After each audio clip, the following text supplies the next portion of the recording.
Hello, guys. With Nikki Haley now announcing her presidential ambitions, we're going to do an election prediction between President Joe Biden and former governor of South Carolina, Nikki Haley.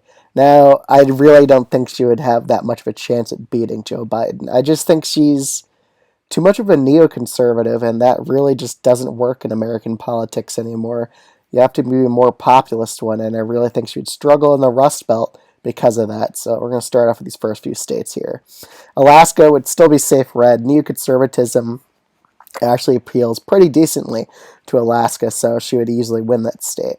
South Carolina, she would also easily win. It would just be safe Republican. Colorado would just be safe blue. New Mexico, I'd see going down to a likely margin, but because of Nikki Haley, she really isn't that super appealing, so I still think Biden narrowly carries it by 10 points. Virginia, I see being an 8 to 9 point victory. I just think she really wouldn't appeal that great to the state. I mean, maybe she picks Glenn Youngkin as a VP, she'd get that state down a bit more, but I still think it would be a likely blue state in a prediction like this. Nikki Haley would still win Texas and Florida, both by likely margins. Again, neoconservatives can win in these states pretty easily at this point. They're more conservative leaning.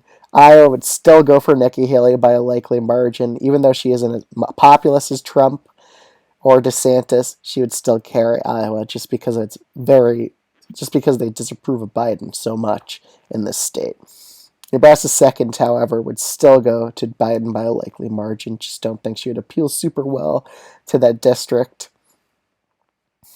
Let's see here. Next few states we could do. Let's start off with Ohio. I think she'd get a drastically reduced margin that Trump got uh, 2 years or 3 years ago. I think she would go to only 4.5% victory against Joe Biden. Very much she would be struggling in here with this populist voters who might not be as motivated to turn out because the nominee is Nikki Haley. In New Hampshire and Maine, I still think New Hampshire would be a likely Dem state, but Maine at this point, it's just going to be safe blue against nearly every nominee. She would still win Maine second narrowly against Joe Biden, but not by much, and I think it would even be a tilt Republican margin. I could see her underperforming that badly in Maine second with rural voters in that district. Okay, let's start off with the Rust Belt. Minnesota still would be a likely state. It wouldn't be safe against her, but almost would be, like a 9 point victory. Pennsylvania and Michigan, yes, they will be likely states. That's how unpopulist she is. She really would not be a good fit for either of these two Rust Belt states. I could see Biden getting Fetterman-like margins in PA. Fetterman won the state by 5 points against Oz. I could see her underperforming as much as Oz did. And in Michigan, honestly, she would just get crushed. She's not populist on the issues.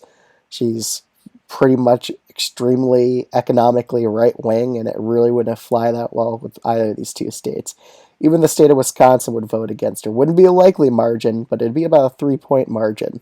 So she would pretty much underperform in the Rust Belt states significantly, thus pretty much costing her the election. But we still have a few more states left.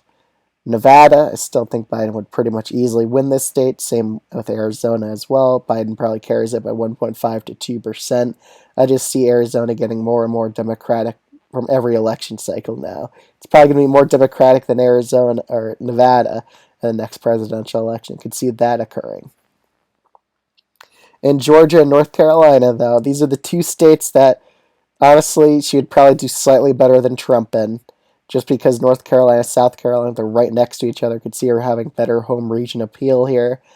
Which is why I still think she carries North Carolina, but by a super narrow margin against Joe Biden. She would definitely underperform. And in the state of Georgia, I still think Biden would carry the state. He does have incumbency advantage. Even though she is from the South, I still think he would do well with the more moderate voters who would still back him over Nikki Haley, who just seems to be very, very much a neoconservative.